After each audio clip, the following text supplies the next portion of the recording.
नमस्कार साथियों, प्रताप क्लासेस के यूट्यूब प्लेटफॉर्म पर आप सभी का स्वागत है। आज फिर से हम चर्चा करेंगे अध्याय नंबर 5 की, जिसमें राज्य, राजा और एक प्राचीन गणराज्य की चर्चा करेंगे। कक्षा 6 की हमारी इतिहास की पाठ्य पुस्तक चल रही है। डेली हम एमसीक्यू क्वेश्चन आपको करवाते हैं। जो विद्यार्थी यूपीएससी की तैयारी कर रहा है, या हम कह सकते हैं सीटेट एग्जाम की तैयारी कर रहा है, या कह सकते हैं रीट लेवल सेकंड की जो विद्यार्थी आगामी तैयारी कर रहे हैं, तो उनके लिए बहुत ही महत्वपूर्ण है। और अन्य जो भी आप किसी भी स्टेट की एग्जाम की तैयारी कर रहे हैं, जहाँ पे आपको लगता है कि एनसीईआरटी के टॉपिक डाले हुए हैं, तो आप अच्छी तरीके से इन वीडियो को देख सकते हैं। हम पूरी चर्चा डेली करते हैं, एमसीक्यू और तथ्य साथ में लाकर। सभी विद्यार्थी इसी के साथ में वीडियो को लाइक कर लें, शेयर कर लें, और चैनल पर नए हैं तो चैनल को सब्सक्राइब कर लें, ताकि आपको डेली वीडियो का नोटिफिकेशन पहुंच पाए। आज हम इस अध्याय के बारे में जानेंगे कि कुछ लोग कैसे शासक बने, कैसे बने, किस प्रकार राजा रहते थे, राजा का निर्माण किस प्रकार होता था। ठीक है।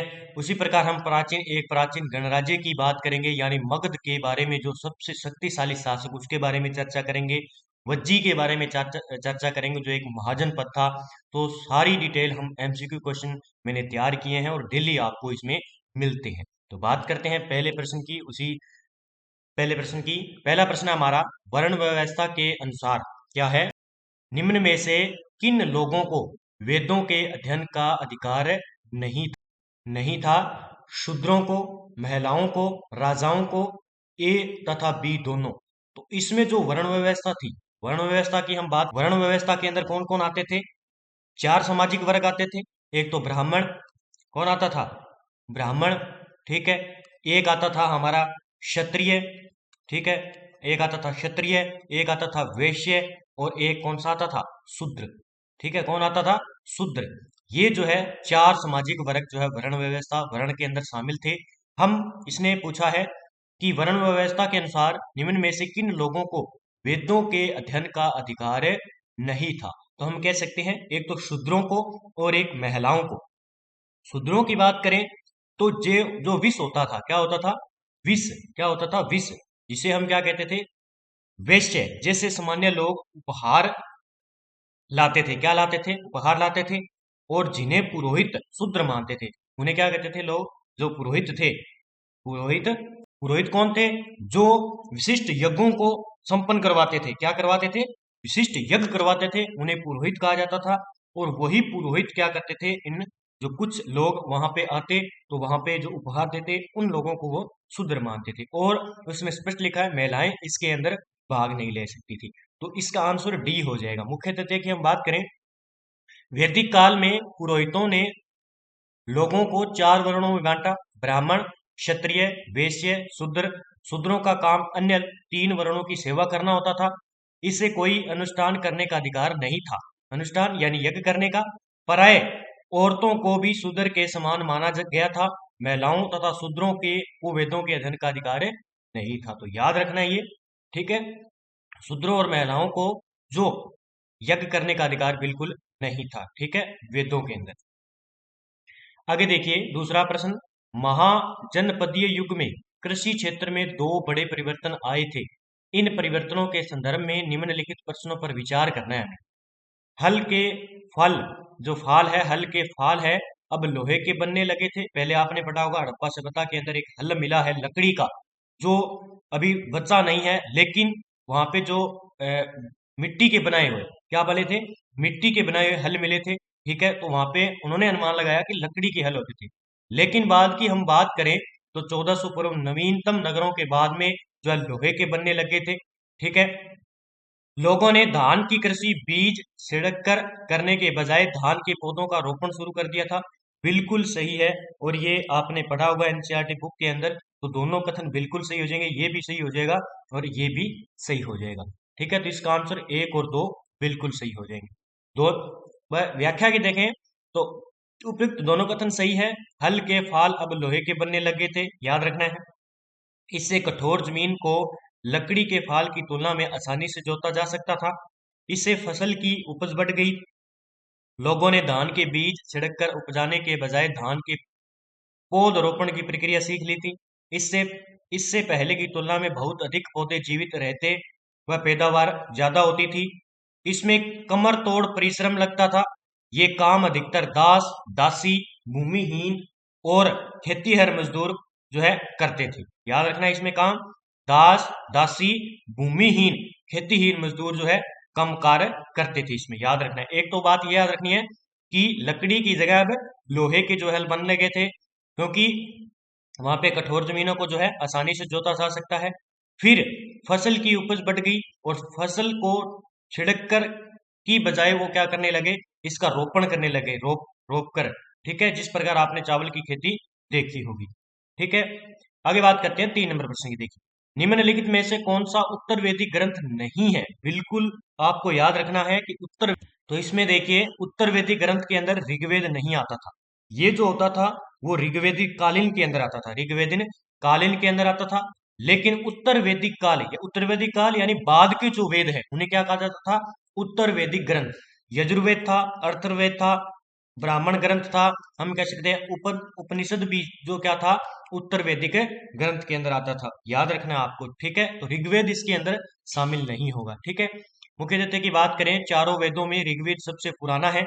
ऋग्वेद के काल को ऋग्वेदिक काल के नाम से जाना जाता है। सामवेद, सामवेद याद रखना है, सामवेद को संगीत का वेद भी कहते हैं। यजुर्वेद, अर्थवेद, ब्राह्मण, उपनिषद तथा अन्य कई ग्रंथों के ऋग्वेद के बाद रचे होने के कारण इन्हें उत्तर वैदिक ग्रंथ कहा जाता है। अगले प्रश्न की बात करेंगे, मगध सबसे शक्तिशाली शासक के बारे में। देखिए, मगध से होकर जाने वाली गंगा तथा सोन नदियों का महत्व निम्न में से इसमें निहित है। याद रखना, एग्जाम में पूछा जाएगा सीधा का सीधा कि गंगा और सोन नदियों का महत्व निम्न में से किस किस प्रकार से था मगध के। ठीक है, तो जल वितरण के लिए, यातायात के लिए, जमीन को उपजाऊ बनाने के लिए उपयुक्त सभी बिल्कुल कथन सही हो जाएंगे। देखिए, हम बात करते हैं मुख्य तथ्य की। मगध एक महत्वपूर्ण जनपद था। गंगा और सोन नदियां मगध से होकर बहती थी। ये यातायात, जल वितरण, जमीन को उपजाऊ बनाने के लिए बहुत ही महत्वपूर्ण होती थी। ठीक है, आगे बात करते हैं प्रश्न नंबर 5 की। अजात शत्रु वज्जी संघ का आक्रमण करना चाहता था। उसने उस विषय पर सलाह के लिए अपने एक मंत्री को बुद्ध के पास भेजा।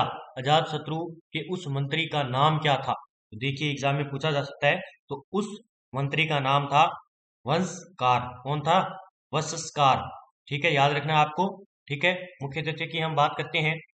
अगला देखिए, तो जब अजात शत्रु, फिर थोड़ी चर्चा कर लेते हैं। जब अजात शत्रु वज्जी संघ पर आक्रमण करना चाहता था तो उसने उस विषय पर सलाह के लिए अपने एक मंत्री को भेजा था। उस मंत्री का नाम था वंशकार। के लिए भेजा तो अजात फिर भेजा, तो बुद्ध ने उनसे पूछा कि सलाह उनसे पूछा कि क्या वज्जी सभाएं नियमित रूप से होती है। पूछा कि जो वज्जी की सभाएं हैं वो नियमित रूप से होती है। बुद्ध ने ये पूछा उनसे, होती है या उनमें सभी सदस्य उपस्थित हैं, जितने भी वज्जी के जो सभा थी। जब उन्हें पता चला कि ऐसा होता है तो उन्होंने कहा कि वज्जीवासी तब तक उन्नति करेंगे जब तक वे पूर्ण व नियमित सभाएं करते रहेंगे, आपस में मिलजुल कर काम करते रहेंगे, पारंपरिक नियमों का पालन करेंगे, बड़ों का सम्मान समर्थन और उनकी बातों पर ध्यान देते रहेंगे, वज्जी महिलाओं के साथ जोर जबरदस्ती नहीं करेंगे और उन्हें बंधक नहीं बनाएंगे। फिर बात करें शहरों तथा गांवों में चैत्यों का रखरखाव करेंगे, विभिन्न मतावलंबी संतों का सम्मान करेंगे और उनके आने और जाने पर कोई रोक नहीं लगाएंगे। ये उनसे पूछा था। ठीक है, आगे हम बात करें। अगला है कि दिग्ग निकाय निम्न में से क्या है। दिग्ग निकाय की बात करें तो एक बौद्ध ग्रंथ है। ये क्या है, बौद्ध ग्रंथ है। याद रखना आपको। देखिए, अगले देखिए 7 नंबर, गणों। हम इसकी बात करें पीछे दिग्ग निकाय की, तो ये था एक बौद्ध ग्रंथ था। क्या था, एक दिग्ग निकाय एक प्रसिद्ध बौद्ध ग्रंथ था जिसमें बुद्ध के कई व्याख्यान हैं। लगभग ये जो है 2300 वर्ष पूर्व पहले लिखा गया था। 2300 वर्ष पूर्व है ये जो है, याद रखना आपको, ग्रंथ लिखा गया था। कौन सा, दिग्ग निकाय। और इसका संबंध किससे है, महात्मा बुद्ध से, गौतम बुद्ध से है। ठीक है, आगे बात करते हैं। गणों या संघों पर निम्नलिखित में से किस शासक ने विजय प्राप्त की थी। गण, इस पर प्राप्त की थी किसने, गुप्त ने। स्पेशल एनसीईआरटी बुक में दिया हुआ है, मैं आपको बता देता हूँ मुख्य तथ्य की। देखिए, कई शक्तिशाली राजा इन संघों को जीतना चाहते थे। इसके बावजूद उनका राज्य अब से लगभग 1500 वर्ष पूर्व तक चलता रहा। इसके बाद गुप्त शासकों ने गण और संघ पर विजय प्राप्त कर उन्हें राज्य में मिला लिया था। याद रखना है, गण और संघ पर किसने विजय प्राप्त की थी? गुप्त शासकों ने संघ प्राप्त की थी। गण या संघ के संदर्भ में निम्नलिखित कथनों पर विचार कीजिए। गण या संघ के संदर्भ में बात करें तो कई सदस्यों वाले समूह के लिए गण शब्द का प्रयोग किया जाता था। क्या बिल्कुल सही है? गण शब्द के लिए तो हम कह सकते हैं बिल्कुल सही है। बुद्ध तथा महावीर दोनों ही गण या संघ से संबंधित थे। बुद्ध या महावीर तो दोनों बिल्कुल क्या थे? गण या संघ से संबंधित थे। महात्मा बुद्ध और महावीर स्वामी, ठीक है, जैन धर्म के संस्थापक। फिर बात करते हैं, इसका आंसर हो जाएगा 1 और 2। मुख्य तथ्य की बात करें, गण शब्द का प्रयोग कई सदस्यों वाले समूह के लिए किया जाता था। संघ शब्द का तात्पर्य है संगठन या सभा से। गण या संघ में एक से अधिक शासक होते थे। प्रत्येक व्यक्ति राजा कहलाता था। बुद्ध और महावीर दोनों ही गण और संघ से संबंधित थे। बौद्ध साहित्य में संघ के जीवन का बहुत ही संजीव वर्णन मिलता है। फिर बात करते हैं प्रश्न नंबर 9 की। मगध के निकट ही वज्जी राज्य था। वज्जी की राजधानी निम्नलिखित में से कौन सी थी? वज्जी की राजधानी थी वैशाली। क्या थी? वैशाली वज्जी की राजधानी थी। याद रखना आपको, मगध के निकट ही वज्जी राज्य था जिसकी राजधानी वैशाली बिहार थी। यहाँ अलग किस्म की शासन व्यवस्था थी जिसे गण या संघ कहते थे। मथुरा सूरसेन महाजनपद की, कौशाम्बी वत्स महाजनपद की और चंपा अंग महाजनपद की राजधानी थी। याद रखना है, मथुरा की राजधानी सूरसेन थी, कौशाम्बी की राजधानी वत्स थी, चंपा जो जनपद था उसकी राजधानी अंग थी। याद रखना है, ठीक है। नहीं नहीं, जो सूरसेन महाजनपद था, थोड़ा मिस्टेक हो गया। सूरसेन जो महाजनपद था उसकी राजधानी मथुरा थी, और वत्स जो महाजनपद था उसकी राजधानी कौशाम्बी, और जो अंग महाजनपद था उसकी राजधानी चंपा थी। याद रखना, देखिए अंग महाजनपद की राजधानी चंपा, ठीक है। आगे देखते हैं, गांधार महाजनपद की राजधानी क्या थी? गांधार महाजनपद की राजधानी थी तक्षशिला। क्या थी? तक्षशिला, ठीक है। देखते हैं आगे प्रश्न नंबर, सिकंदर द्वारा अपने विश्व विजय अभियान के दौरान भारतीय उपमहाद्वीप में मगध की ओर कूच करने के संदर्भ में निम्नलिखित कथनों पर विचार कीजिए। तो इसमें हम बात करें, सिकंदर की सेना ने आगे बढ़ने से इनकार कर दिया था। बिल्कुल सही है। सिकंदर की सेना भारत के शासकों के पैदल, रथ और हाथियों की बड़ी बड़ी सेनाओं से भयभीत हो गए थे। यह भी कथन बिल्कुल सही है। तो इसका आंसर 1 और 2 बिल्कुल सही हो जाएगा। देखिए, 2300 वर्ष पूर्व मैसिडोनिया का राजा सिकंदर विश्व विजय करना चाहता था। पूरी तरह सफल न होने पर भी वह मिस्र और पश्चिमी एशिया के कुछ राज्यों को जीतता हुआ भारतीय उपमहाद्वीप में व्यास नदी के किनारे तक पहुंच गया। जब उसने मगध की ओर कूच करना चाहा तो उसके सिपाहियों ने इनकार कर दिया। वे इस बात से भयभीत थे कि भारत के शासकों के पास पैदल, रथ और हाथियों की बहुत बड़ी सेना थी। आगे बात करते हैं, देखिए 12 नंबर, निम्नलिखित में से कौन सा नगर मगध की राजधानी कभी नहीं थी? मगध की राजधानी कभी नहीं थी। इसका आंसर हो जाएगा राजगृह है, पाटलिपुत्र या श्रावस्ती। तो इसका आंसर क्या हो जाएगा, देखते हैं आगे। इसके आंसर की बात करें तो केवल 3 जो है कभी भी इसकी राजधानी नहीं रही थी। राजगृह भी रही थी और पाटलिपुत्र 2, याद रखना है, मगध की राजधानी रही थी। श्रावस्ती जो है इसकी राजधानी नहीं रही। ठीक है, तो इसका आंसर हो गया 2। उसके बाद देखिए, बिहार में राजगृह आधुनिक राजगीर कई सालों तक मगध की राजधानी बनी रही। बाद में पाटलिपुत्र आज का पटना को राजधानी बनाया गया, जबकि श्रावस्ती कौशल महाजनपद की राजधानी थी। ये भी आपको याद रखना है, श्रावस्ती कौशल महाजनपद की राजधानी थी। फिर हम बात करते हैं, निम्नलिखित में से कौन सा मगध का शासक नहीं रहा? कौन सा मगध का शासक नहीं रहा था? महापद्मनम था, एनसीईआरटी में दिया हुआ है। अजात शत्रु था और बिंबिसार था। लेकिन प्रसेनजीत जो है मगध का शासक नहीं रहा था। तीनों याद रखने हैं, महापदानम, महापद्मनंद और अजात शत्रु और बिंबिसार। ठीक है, आगे देखिए, बिंबिसार, अजात शत्रु और महापदानम मगध के महत्वपूर्ण राजा थे, जबकि प्रसेनजीत कौशल महाजनपद का राजा था। याद रखना है, कौशल महाजनपद का राजा कौन था? प्रसेनजीत था।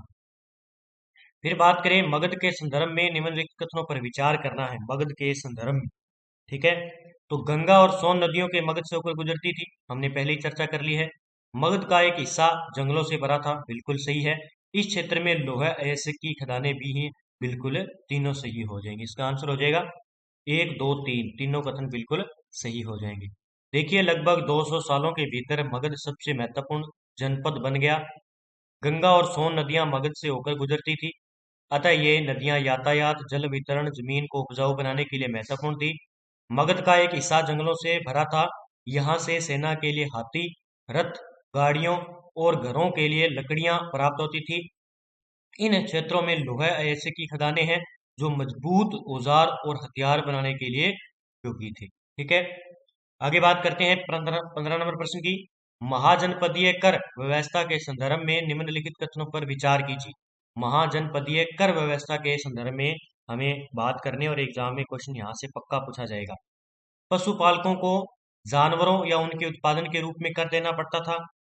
ठीक है, बिल्कुल देना पड़ता था। व्यापारियों को सामान खरीदने बेचने पर भी कर देना पड़ता था, यह भी कथन गलत है। अखेटक व संग्राहक कर से पूर्ण मुक्त थी। तो तीनों बिल्कुल जो है इसका आंसर एक और दो हो जाएगा। तो देखिए, जो अखेटक और संग्राहक कर थे वो कर के रूप में जो मुक्त नहीं थे, लेकिन जो है अखेटक और संग्राहक जो भी जंगलों से सामान लाया जाता था वो राजाओं को दिया जाता था, यानी मतलब जो मुक्त नहीं था, ये वस्तुएं जो जो भी जंगलों से प्राप्त की जाती थी वो उन तक पहुंचाई भी जाती थी। ठीक है, तो इसका आंसर हो जाएगा केवल एक और दो, केवल एक और दो। मुख्य तथ्य की बात करेंगे। अतः महाजनपदों के राजा लोगों द्वारा समय समय पर लाए गए उपहारों पर निर्भर न रहकर अब नियमित रूप से कर वसूलने लगे थे। फसलों पर लगाए गए कर, याद रखना है। कारीगरों के ऊपर लगाए गए कर, याद रखना है। पशुपालकों को जानवरों या उनके उत्पादन के रूप में कर देना पड़ता था, याद रखना है। व्यापारियों को सम्मान पर कर देना पड़ता था, ये भी याद रखना है। अखेटकों व संग्राहकों, अखेट यानी शिकारी जो होते थे और संग्राहक जो इकट्ठा करते थे, को जंगलों से प्राप्त वस्तुएं देनी होती थी, क्योंकि अखेटकों व संग्राहकों को जंगल से प्राप्त वस्तुएं राजा को कर के रूप में देनी होती थी। कर न देकर जो वस्तुएं जो है कर के रूप में देनी पड़ती थी। तो ये जो पॉइंट है ना, एक, दो, तीन, चार, पांच, और 5 पॉइंट आपको पक्के याद रखने हैं। यहां से क्वेश्चन पक्का बनेगा। क्या बनेगा कि महाजनपदीय कर व्यवस्था के बारे में बनेगा। ठीक है, या पूछा जाएगा कि महाजनपदीय कर व्यवस्था के अंदर कौन सा शामिल नहीं है, कौन सा शामिल है। ठीक है, याद रखने। फसलों पर लगता था, कारीगरों पर लगता था, पशुपालकों पर लगता था, व्यापारियों पर लगता था, और जो अखेटक और संग्राहक थे उनको कर न देकर वस्तु देनी पड़ती थी। ठीक है, आगे बात करते हैं। महाजनपदों के संदर्भ में निम्नलिखित कथनों पर विचार कीजिए। महाजनपदों की कई राजधानियां में किले बंदी की गई थी, बिल्कुल सही है, किले बंदी की गई थी, ये एनसीईआरटी बुक में दिया हुआ है। उसके बाद राजा सेना रखने लगे थे, जिसे वेतन दिया जाता था। वेतन का संपूर्ण भुगतान आहत सिक्कों के रूप में किया जाता था। क्या ये बिल्कुल कथन सही है? तो यहाँ पे देखें, राजा सेना रखने लगे थे, ये बिल्कुल सही है। जिसे वेतन दिया जाता था, ये भी सही है। ठीक है, जिसे सिपाहियों को वेतन देकर पूरे साल रखा जाता था। वेतन का संपूर्ण भुगतान न होकर कितना था? संपूर्ण भुगतान न होकर कुछ भुगतान, क्या था? कुछ भुगतान आहत सिक्कों के रूप में दिया जाता था। ये याद रखना है, बस इतनी सी मिस्टेक इसको जो है पूरे क्वेश्चन को चेंज कर देती है। तो कुछ भुगतान आहत सिक्कों के रूप में दिया जाता था। तो इसका आंसर हो जाएगा केवल एक हो जाएगा। आगे बात करते हैं। लगभग 2500 वर्ष पूर्व कुछ जनपद अधिक महत्वपूर्ण हो गए, इन्हें महाजनपद कहा जाने लगा। अधिकतर महाजनपदों की एक राजधानी होती थी। कई राजधानियों में किलेबंदी की गई थी। ये किलेबंदी आक्रमण से सुरक्षा करती थी। ये राजाओं की समृद्धि और वैभव को भी दर्शाती थी। अब राजा सेना रखने लगे, सिपाहियों को वेतन देकर पूरे साल रखा रखा जाता था।